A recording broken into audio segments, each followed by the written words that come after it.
Shri Swami Samarth. 8 April रोजी सोमवती अमावस्येसाठी करा खालील उपाय।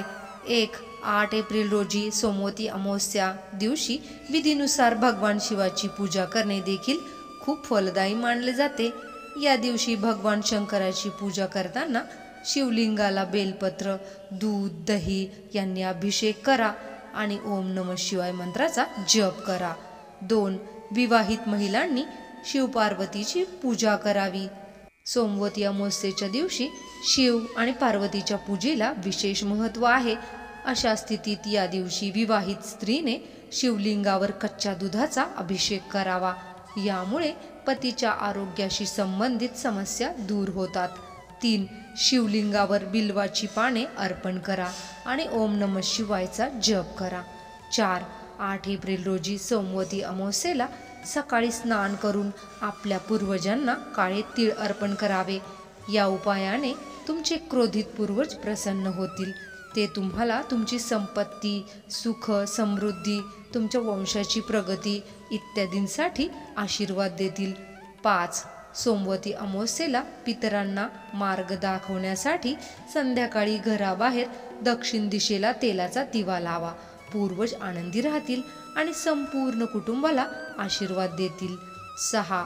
सोमवती अमावस्येला प्रदोष काळात म्हणजेच सूर्यास्तानंतर अंधार पडू लागल्यावर घराच्या मुख्य प्रवेशद्वाराजवळ तुपाचा दिवा लावा। त्यात दिवा लावावा आणि शक्य असल्यास केशरही टाकावे। हा दिवा रात्रभर जळू द्या। यामुळे देवी लक्ष्मी प्रसन्न होईल आणि तिच्या कृपेने तुमच्या घरावर कृपा होईल। 7. सोमवती अमावस्येच्या दिवशी तुम्ही भगवान शिव आणि माता पार्वतीची पूजा करावी। शिवशक्ती व्यतिरिक्त देवी लक्ष्मीला खीर अर्पण करा। त्यांच्या आशीर्वादाने आर्थिक संकट दूर होतील। तुमच्या घराची तिजोरी कधीही रिकामी राहणार नाही। 8. सोमवती अमावस्येला पिंपळाच्या झाडाची पूजा करा। नंतर पिठाचे गोळे करून ते नदी किंवा तलावातील माशांना खायला द्यावे। यामुळे तुमचा त्रास दूर होईल। पिठात साखर मिसळून मुंग्यांना खायला दिल्यास सौभाग्य प्राप्त होते। 9.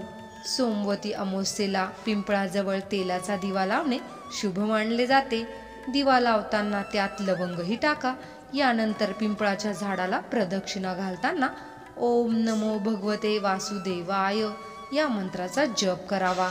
असे मानले जाते की यामुळे पितृदोष दूर होतो। 10. सोमवती अमावस्येच्या दिवशी कुत्र्याला भाकरी खाऊ घालणे खूप शुभ मानले जाते।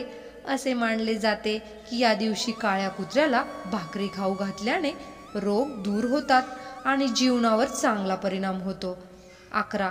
सोमवती अमावस्येच्या दिवशी भगवान विष्णू आणि पिंपळाच्या झाडाची पूजा करा। पूजेपूर्वी स्वतःवर गंगाजल शिंपडा। त्यानंतर पिंपळाच्या झाडाची पूजा करून 108 वेळा प्रदक्षिणा केल्यानंतर पवित्र पिवळा धागा बांधावा। 12. शक्य असल्यास सोमवती अमावस्येला पिंपळाचे झाड लावावे। सोमवती अमावस्येच्या दिवशी पिंपळाचे झाड लावल्याने पितरांना खूप आनंद होतो। याशिवाय प्रगतीचे मार्गही खुले होतात। 13.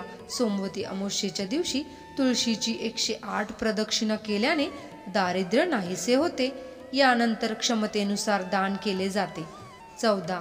सोमवती अमावस्येला स्नान आणि दान यांचे विशेष महत्त्व आहे। 15. असे मानले जाते की सोमवती अमावस्येच्या दिवशी स्नान आणि दान करण्यासोबत मौन पाळल्यास 1000 गायींचे दान केल्याचे फळ मिळते। 16. भगवान शिवाचा रुद्राभिषेक करावा। 17. पितरांसाठी नैवेद्य दाखवावा। 18. गरिबांना पैसे आणि अन्नदान करा। 19. पिंपळाच्या झाडाजवळ दिवा लावा। जर तुम्हाला ही माहिती आवडली असेल तर व्हिडिओला एक लाईक अवश्य करा आणि अशीच नवनवीन माहितीपूर्ण माहिती ऐकण्यासाठी आणि बघण्यासाठी आपल्या चॅनलला सबस्क्राईब करा। श्री स्वामी समर्थ। जय जय स्वामी समर्थ।